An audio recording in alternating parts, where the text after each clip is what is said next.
तक मजहबी नशा बांटिएगा। ये मंदिर, ये मस्जिद, शिवालय की जिद में वतन ही ना होगा तो क्या बांटिएगा। यहां पर सबका साथ, सबका विकास, सबका विश्वास, सबका प्रयास, इसका जिक्र हुआ। सरकार और भारत के प्रधानमंत्री बार बार इस बात को कहते हैं, लेकिन इस देश के अंदर जो घटित हो रहा है वो बहुत विचलित करने वाला है। मान्यवर, अभी दिग्विजय सिंह जी ने जिक्र किया कि 30 जनवरी को हम लोगों ने राष्ट्रपिता महात्मा गांधी जी की पुण्यतिथि मनाई और उस दिन तमाम वीडियो, उनके पुराने वीडियो, पुराने स्पीचेस, पुराने तमाम उनकी बातें सोशल मीडिया पे वायरल हुई। मान्यवर, और उसी बीच एक तस्वीर वायरल हुई। वो तस्वीर थी उन हत्यारों की जो अदालत में बैठ के हंस रहे थे, उस जमाने की तस्वीर, जिसमें नाथूराम गोडसे भी था और उसके साथ तमाम और लोग थे, हंस रहे थे, उनके मन में कोई चिंता नहीं थी। आप कह रहे हैं गांधी जी की हत्या से आरएसएस का कोई लेना देना नहीं, तो मैं आपसे कहना चाहता हूं कि आइए हम सब लोग मिलकर उस विचारधारा की हत्या करें जिस विचारधारा ने गांधी की हत्या की। उस विचारधारा की हत्या करें जिस विचारधारा ने हमारे राष्ट्रपिता महात्मा गांधी को, अहिंसा के पुजारी को, हमसे छीना। लेकिन दुर्भाग्य से ऐसा नहीं हो रहा है। देश में तमाम घटनाएं हो रही हैं। पिछले दिनों बरेली में एक चर्च के सामने हंगामा किया गया, हनुमान चालीसा पढ़ा गया। लखनऊ के अंदर एक चर्च के सामने, वहां पर हंगामा किया गया, हनुमान चालीसा पढ़ा गया। क्या बजरंगबली जी ने आपसे कहा है कि चर्च में जाके हनुमान चालीसा पढ़ो? क्या भगवान श्री राम ने आपसे कहा है कि मस्जिद के सामने जाके रामचरितमानस का पाठ करो? अगर आपको हनुमान चालीसा पढ़ना है, हनुमान जी के मंदिर में जाइए, रामचरितमानस का पाठ करना है, राम जी के मंदिर में जाइए, वहां से कुछ आशीर्वाद लेकर आइए अपने लिए और इस देश के लिए। लेकिन वतन को बांटने की कोशिश मत कीजिए, वतन को बांटने की कोशिश मत कीजिए। मान्यवर, ये मंदिर, ये मस्जिद, ये शिवालय की जिद में वतन ही ना होगा तो क्या बांटिएगा। ये कब तक मजहबी नशा बांटिएगा। ये मंदिर, ये मस्जिद, शिवालय की जिद में वतन ही ना होगा तो क्या बांटिएगा। आप इस देश को बांटने का काम कर रहे हैं। एक विचलित करने वाला वीडियो उस दौरान आया। मान्यवर, 25 दिसंबर के पहले जबलपुर में भारतीय जनता पार्टी की एक महिला नेता चर्च के अंदर घुसती है, घुसकर वहां एक नेत्रहीन महिला के साथ हाथापाई करती है और उसकी जो मासूम बच्ची बैठी रहती है उसको ये कहती है कि तुम इससे गलत काम कराने के लिए लाती हो। ऐसा समाज आप बना रहे हैं, ऐसा हिंदुस्तान बना रहे हैं। पूरी दुनिया में आप ऐसे विश्वगुरु बनेंगे। आज ऑस्ट्रेलिया में, इंग्लैंड में, यूएस में, न्यूजीलैंड में, दुनिया के अलग अलग देशों में जो लोग भारतीय रहते हैं उनको कितनी शर्मिंदगी महसूस करनी पड़ती होगी कि आप उनके धार्मिक मान्यताओं के हिसाब से उनको यहां पे पूजा अर्चना, इबादत, प्रेयर नहीं करने दे रहे हैं। यह हो रहा है मान्यवर इस देश के अंदर। इसलिए नफरत की राजनीति को पहले मारना होगा और आपकी नफरत की राजनीति रुक नहीं रही है, वो असीमित है, उसकी कोई सीमा नहीं है।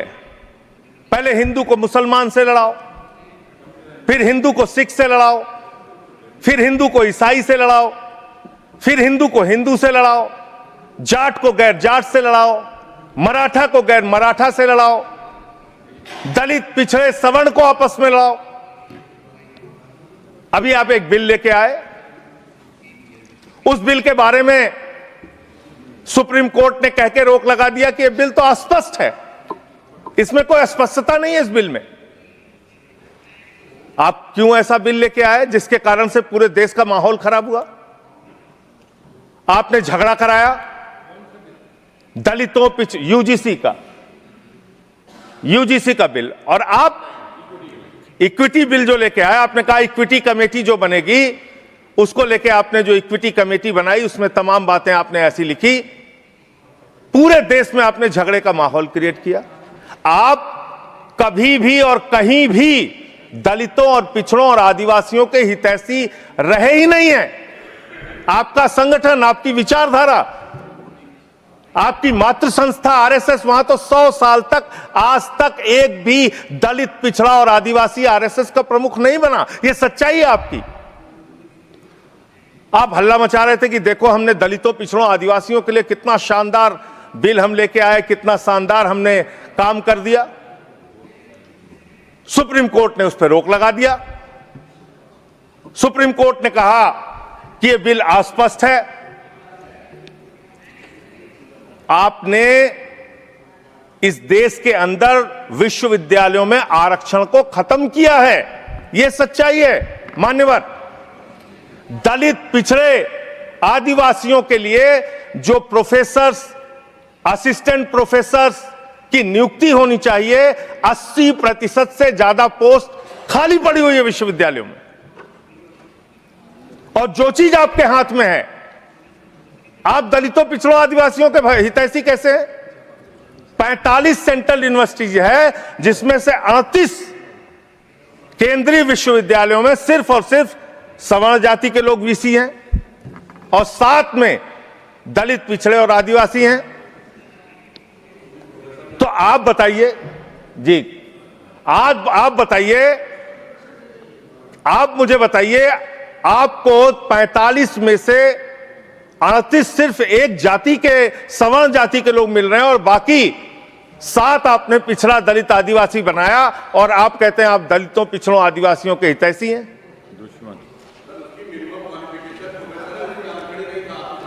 किसमें?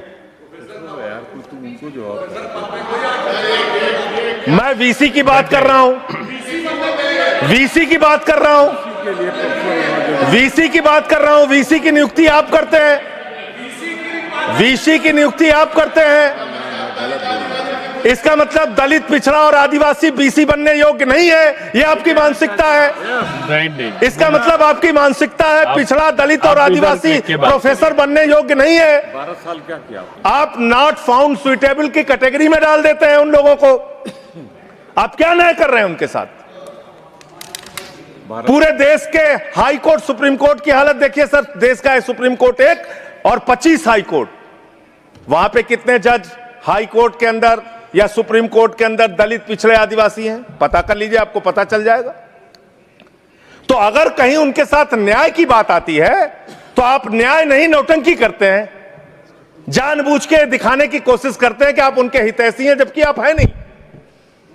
आपको है ना, और पूरे देश का वातावरण खराब किया आपने। मैं इस सदन के अंदर आपके माध्यम से सरकार को प्रस्ताव देना चाहता हूं, अगर आपकी नीयत साफ है तो हर विश्वविद्यालय में 2 तरह की कमेटी बनाइए। एक जो सिर्फ और सिर्फ कास्ट डिस्क्रिमिनेशन को देखे, यानी कि जाति के आधार पर भेदभाव को देखे, और दूसरी कमेटी आप वहां पर बनाइए जिसमें कि हर प्रकार के भेदभाव को आप कवर कीजिए। कोई झगड़ा ही नहीं होता। भाषा के आधार पर भेद, लिंग के आधार पर भेद, किसी भी प्रकार का भेद, उसको देखने के लिए एक कमेटी बनाते और जाति के आधार पर हो रहे भेद को देखने के लिए एक कमेटी बनाते। कोई झगड़ा ही नहीं होना था। आपने जानबूझ के झगड़ा कराया। दूसरी बात मान्यवर, अभी मैं पिछले दिनों एक पदयात्रा कर रहा था मिर्जापुर से लेकर काशी तक, और उस दौरान काशी के अंदर मंदिरों को तोड़ने का मामला सामने आया। मणिकर्णिका घाट को तोड़ा गया मान्यवर, मणि को तोड़ दिया गया। माता अहिल्याबाई होलकर जी की प्रतिमा को तोड़ दिया गया। और वो वीडियो मैंने ट्वीट कर दिया तो मेरे ऊपर उल्टा मुकदमा लिख लिया गया। कितना मुकदमा लिखेंगे आप? आप लिखिए मुकदमा मेरे ऊपर। मान लीजिए मैं झूठ बोल रहा हूं, आपकी पार्टी के नेता सुमित्रा महाजन जी, उन्होंने कहा कि माता अहिल्याबाई होलकर जी की प्रतिमा तोड़ी गई, मणिकर्णिका घाट को तोड़ा गया। आपकी पार्टी के नेता और केंद्र राज्य सरकार के मंत्री रविंद्र जायसवाल, उन्होंने कहा मणिकर्णिका घाट को तोड़ा गया, मंदिरों को तोड़ा गया। माता अहिल्याबाई होलकर जी की प्रतिमा को तोड़ा गया। आप उन पापियों के खिलाफ कार्रवाई करने के बजाय मेरे ऊपर एफआईआर कर रहे हैं। आप ऐसा शब्द मत बोलिए। कौन जिन लोगों ने तोड़ा, मान्यवर, जिन लोगों ने मंदिर तोड़ा, उन गुनहगारों को मैं चाहता हूं, चलिए गुनहगार कह देता हूं, भाषा शैली में चलिए मान्यवर गुनहगार संयम के साथ साथ उन गुनहगारों को जिन्होंने उस पुरातन पवित्र मणिकर्णिका घाट को तोड़ा, माता अहिल्याबाई होलकर जी की प्रतिमा को तोड़ा, कार्रवाई उन पे करने के बजाय आपने मुझ पर एफआईआर कर ली। मैं आपके माध्यम से सरकार से मांग करता हूं, अगर आपने कोई तोड़फोड़ वहां पर नहीं की है, 3 सदस्यों का, और तीनों बीजेपी के रहे, मैं तो कह रहा हूं 3 के तीनों बीजेपी के लेके जाइए आप, 3 सदस्य भेजिए बीजेपी के संसदीय दल के, और वहां पर दिखाइए कि माता अहिल्याबाई होलकर की प्रतिमा है, वहां दिखाइए मणिकर्णिका घाट को नहीं तोड़ा गया है, और फिर जो कार्रवाई आप मेरे ऊपर करना चाहें कीजिए। आपने काशी को बर्बाद करने का एक मन बना लिया है। काशी कॉरिडोर के नाम पे आपने सैकड़ों मंदिर वहां पे तोड़ दिए, वहां पे शिवलिंग लंका थाने में पड़े हुए हैं। यह घटना अगर किसी विपक्ष के राज्य में हुई होती, आप पूरे देश में हंगामा कर देते, फसाद करा देते पूरे देश में। लेकिन आपने वहां मंदिरों को तोड़ा, पवित्र घाटों को तोड़ा। 54 देश के नागरिक आते हैं काशी में मान्यवर, वो वहां पे बिल्डिंग देखने नहीं आते, वो वहां पे आते हैं वहां के पुरातन मंदिरों को देखने के लिए, वो वहां पे आते हैं पुरातन घाटों को देखने के लिए, पौराणिक मंदिरों को देखने के लिए, वो इसलिए आते हैं काशी की गलियों को देखने के लिए। आप वहां तोड़फोड़ कर रहे हैं। जाके पूछिए वहां के लोगों से कितना गुस्सा और नाराजगी उनके मन में है। लेकिन आपको धर्म में भी धंधा करना है, हर जगह धर्म के नाम पे भी धंधा करना है, वो काम आप वहां पे कर रहे हैं। दूसरी बात, इस भाषण में शिक्षा की चर्चा हुई, स्वास्थ्य की चर्चा हुई, जल जीवन मिशन की चर्चा हुई, और कल बजट आया तो आपकी कलई खुल गई। आप विकसित भारत की बात कर रहे हैं, कह रहे हैं विकसित भारत बनाएंगे। कब बनाएंगे? 2047 में बनाएंगे। उसको 3047 कर दीजिए। 1000 साल बाद कौन पूछने वाला है सर? 3047 में हम भारत को विकसित भारत बताएंगे। 1000 साल बाद कौन पूछेगा? 2047 में कौन सत्ता में रहेगा, नहीं रहेगा। लेकिन आप ऐसा सब्जबाग दिखाते हैं कि आप 2047 में आप विकसित भारत बना देंगे। कैसे विकसित भारत बनाएंगे? शिक्षा का बजट आप रखेंगे 2%, स्वास्थ्य का बजट आप रखेंगे 2%, यानी कि अशिक्षित भारत और विकसित भारत कैसे होगा? अस्वस्थ भारत और विकसित भारत कैसे होगा? आपने ग्रामीण विकास के नाम पे जो बजट का हिस्सा है उसको कम कर दिया, तो एक अविकसित ग्रामीण व्यवस्था के साथ आप विकसित भारत कैसे बनाएंगे? आपने किसानी के लिए, एग्रीकल्चर के लिए जो बजट रखा उसको घटा दिया। आप कैसे करेंगे विकास? विकसित भारत का आपका सपना क्या है? जिसमें लोग अशिक्षित रहें, जिसमें लोग अस्वस्थ रहें। आपकी आयुष्मान भारत की स्कीम की हकीकत क्या है? एक ही नंबर पे 9999 नंबर पे 10 लाख से ज्यादा लोगों का रजिस्ट्रेशन हुआ है। 600 से ज्यादा 625 करोड़ रुपए का फ्रॉड हुआ है। आपकी सीएजी रिपोर्ट में आया आयुष्मान योजना के अंतर्गत।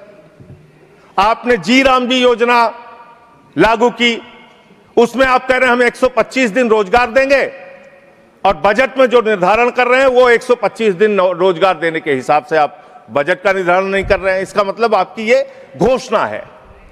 पिछले साल आपने कहा कि अप्रेंटिस योजना हम पूरे देश में ला रहे हैं नौजवानों के लिए। अप्रेंटिस योजना में जो पैसा आपने सरकार की ओर से निर्धारित किया उसमें 95% कटौती कर ली। तो आप प्रशिक्षण नहीं दे सकते, रोजगार तो बहुत दूर की बात है। यह काम आपने किया। दूसरी बात, माघ मेला हुआ, बड़ी उसकी चर्चा हुई। आप हमेशा चर्चा करते हैं, महाकुंभ के बारे में चर्चा करते हैं, माघ मेला के बारे में चर्चा करते हैं, लेकिन वहां बड़ी एक अप्रिय घटना हुई मान्यवर, बहुत ही दुखद घटना हुई। शंकराचार्य जी परम पूज्य अवमुक्तेश्वरानंद जी जा रहे थे स्नान करने के लिए। उनको प्रशासन के द्वारा उनको रोका गया। उनके शिष्यों को, उनके बटुकों को चोटी पकड़ पकड़ के घसीट घसीट के मारा गया उनको। और इतना ही नहीं, उनकी एक मांग थी कि अगर प्रशासन या सरकार मुझसे वार्ता कर ले और अपनी गलती मान ले तो मैं स्नान करूंगा। ना उनसे किसी ने माफी मांगी और ना ही वो स्नान कर पाए। बिना स्नान किए शंकराचार्य जी वहां से चले गए। और भी शर्मनाक बात यह है, आप कितने बड़े धर्म के ठेकेदार हैं। आप देखिए कि आप शंकराचार्य जी को तहसीलदार के माध्यम से चिट्ठी भेज रहे हैं, कह रहे हैं बताओ आप शंकराचार्य हो कि नहीं हो। अरावली पर्वत को साबित करना है, बताओ तुम अरावली पर्वत हो कि नहीं हो। दिल्ली की जहरीली हवाओं को साबित करना है, बताओ हवाओं तुम जहरीली हो कि नहीं हो। इस देश के मतदाताओं को साबित करना है, बताओ तुम भारत के नागरिक हो कि नहीं हो। और शंकराचार्य जी को साबित करना है, बताओ आप शंकराचार्य हो कि नहीं हो। जो लोग अभी तक 12 साल में अपनी डिग्री नहीं दिखा पाए, वो शंकराचार्य से शंकराचार्य होने का प्रमाण मांग रहे हैं। यह है आपकी धार्मिक ठेकेदारी। इस तरह से आप धर्म की ठेकेदारी करना चाहते हैं तो देश के अंदर नफरत फैलाकर जो आप राजनीति कर रहे हैं, लोगों के हक को मार के जो आप राजनीति कर रहे हैं, इसका कोई बहुत देश के विकास, कम से कम विकसित भारत आपकी इस विचारधारा, इस सोच से तो नहीं बन सकता। विकसित भारत के लिए यह विचारधारा आपकी काम नहीं करेगी। नफरत फैलाओ और राज करो की अंग्रेजों की जो विचारधारा थी, बांटो और राज करो की जो विचारधारा थी, उससे नहीं बन सकता। मान्यवर, बात कर लें विदेश नीति की। विश्व गुरु बनने की बात करते हैं प्रधानमंत्री जी, पूरे दुनिया में उनका डंका पीटा जा रहा है। हमने देखा किस तरह से अमेरिका से भारतीयों को हाथ में हथकड़ी, पैरों में बेड़ी बांध के अमृतसर पहुंचाया गया। हमने देखा कि किस तरह से सीज फायर के लिए कम से कम 70 बार अमेरिका का राष्ट्रपति ट्रंप कह रहा है कि उसने ट्रेड डील की धमकी देकर सीज फायर कराया, ट्रेड खत्म करने की धमकी देके। हमने देखा कि किस तरह से चीन यह कह रहा है कि वो सक्चगाम में निर्माण कार्य करेगा और आपकी पार्टी के दफ्तर में उनके प्रतिनिधि मीटिंग कर रहे हैं। उसी दिन वो बयान दे रहा है, बीजेपी के दफ्तर में वो लोग मीटिंग कर रहे हैं, उसी दिन चीन का बयान आ रहा है कि हम सक्चगाम घाटी में निर्माण कार्य करेंगे, पुल बनाएंगे, सुरंग बनाएंगे। आपकी विदेश नीति क्या है? बांग्लादेश में हिंदुओं की हत्याएं हो रही हैं, उस पर आप खामोश रहते हैं, चुप रहते हैं, बोलते नहीं है। आप किसी भी मामले में सामने मुखर होकर सामने आके स्पष्टीकरण नहीं दे रहे हैं। अभी एक एप्स्टीन फाइल की चर्चा हो रही है पूरी दुनिया में, उसके बारे में भारत के प्रधानमंत्री को आरोपित किया गया, उसके बारे में सरकार को स्पष्टीकरण देना चाहिए। तथ्य के कोई चीज को बोलना, मैं कह रहा हूं स्पष्टीकरण देना चाहिए। आपके पास कोई तथ्य है तो आप सर, अगर कोई मैं ये कह रहा हूं मान्यवर, संसद है, इसमें अगर आपके पास कोई स्पष्टीकरण तो देना चाहिए। अगर कोई आरोप लग रहा है, हमारे देश का अपमान है मान्यवर। इनके बोलने के बाद मैं आपको समय देता हूं। आप कैसा काम करना चाहते हैं? खत्म होने से बाद देता हूं। अरे भाई, आपके भारत के प्रधानमंत्री पे आरोप लग रहा है, आप लोग उस आरोप का जवाब नहीं देना चाहते। भारत के प्रधानमंत्री पे आरोप लग रहा है, नहीं तथ्य के बगैर होगा तो आप नहीं लगा सकते। तथ्य के विपरीत अगर आप बोलेंगे तो आपका ये चीज नोट नहीं किया जाएगा। तो मैं ये कह रहा हूं मान्यवर, देश व्यवस्थाओं से चलेगी। यहां बैठे हैं जावेद भाई, संभल के अंदर एक जज ने न्याय का फैसला दिया और उस जज का ट्रांसफर कर दिया जाता है। यह जुडिशरी की हालत आपने कर दी है, यह कर दिया आपने। देखिए, न्यायालय ट्रांसफर करता है जज का। अरे मान्यवर, जज का ट्रांसफर हुआ है, अवमानना होगी। जज का ट्रांसफर हुआ है, जज का ट्रांसफर कोई पॉलिटिकल पार्टी नहीं करती। तो एडमिनिस्ट्रेटिव तो काम में हुआ, ऐसी चीज ना बोले जो कंटेम्प्ट हो कोर्ट का। और इस तरह से एफआईआर दर्ज करके, लोगों के दबा के, लोगों के अधिकारों को छीन के, हमारी पार्टी के तो खैर पीछे ही पड़े हुए हैं आप लोग। चैतर बसेवा एक आदिवासी नेता हैं, उनको गिरफ्तार करके आपने 3 बार गुजरात के अंदर जेल में डाल दिया। महराज मलिक हमारे विधायक हैं, उनको डाल दिया जेल में। हम लोगों को तो जेल भेज ही चुके। आप रोज मुकदमा लिखते रहते हैं, एफआईआर लिखते रहते हैं। सोनम वांगचुक को अभी भी आपने जेल में रखा हुआ है। तो एक के बाद एक लोगों को, विपक्ष के नेताओं को जेल में डाल के आप कैसे काम करेंगे? आप पूरे देश में एसआईआर के नाम पे लोगों के वोट काट रहे हैं। एसआईआर के नाम पे लोगों के वोट काट रहे हैं। बस खत्म कर रहा हूं सर, सबको 2-2, 3-3 मिनट मिला है। मैं 1 मिनट में खत्म, 1 मिनट में आधा मिनट। मान्यवर, मैं पार्टी का लीडर हूं, 1 मिनट में खत्म। आधा मिनट पार्टी का लीडर है मान्यवर एसआईआर के नाम पे आप क्या कर रहे हैं? पूरे देश में करोड़ों लोगों के वोट काट रहे हैं। यूपी की बात अगर मैं कर लूं तो वहां पर आपके ही राज्य निर्वाचन आयोग ने जो चुनाव की सूची बनाई ग्रामीण चुनाव के लिए, पंचायत चुनाव के लिए और शहरी चुनाव के लिए, उसमें दिखाया 17 करोड़ वोट। और एसआईआर के लिए जो केंद्रीय ज्ञानेश कुमार जी की निगरानी में जो सूची बनी उसमें दिखाया गया 12 करोड़ 55 लाख वोट, 4.5 करोड़ वोट उत्तर प्रदेश में कहां पर उड़ गए? और आप कह रहे हैं हर बूथ पे 200 वोट बनाएंगे तो 3.5 करोड़ वोट आप ऐसे ही बना लेंगे। तो एक बहुत बड़ा फ्रॉड है। एसआईआर में आप नेताजी के परिवार को नोटिस भेज रहे हैं।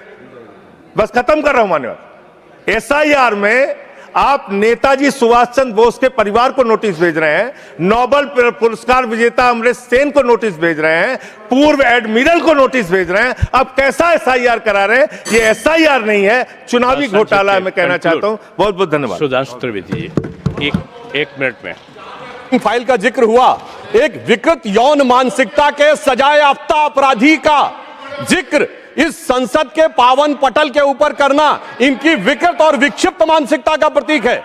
सर, एक बात फैक्ट ऑफ द मैटर ये है, among the millions of emails there is no direct email with prime minister. Sir, no direct message, no direct phone call. मैंने पहले कहा है कि अगर कोई चीज तथ्य के परत नहीं है तो उसको यहाँ रिकॉर्ड नहीं सर, मैं अपनी बात बस 2 वाक्यों में समाप्त करना चाहता हूं। ना कोई ईमेल है, ना कोई मैसेज है, ना कोई फोन कॉल है। और उसके बाद निराधार अनलगर आरोप के ऊपर एक सजाए याफ्ता अपराधी का नाम लेकर यहां पे बोलना यह बहुत ही निंदनीय है और इनकी विकृत मानसिकता का प्रतीक है।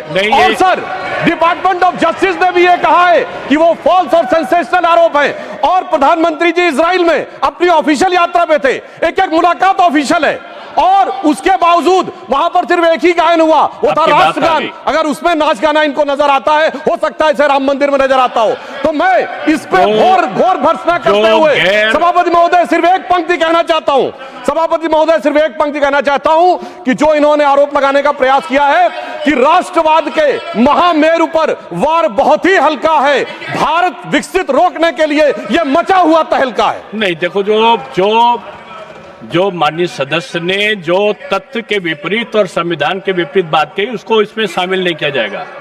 ये जवाब सवाल नहीं है, आपकी बात आ गई। मैंने क्या कहा? मैंने कहा आपने कि जो भी आरोप लगाए हैं उसका जवाब दिया जाए, नहीं होगा उसको डिनाई करें। आप भागते क्यों हैं? नहीं, आप यहाँ पे नहीं पूछ सकते। चलिए नेक्स्ट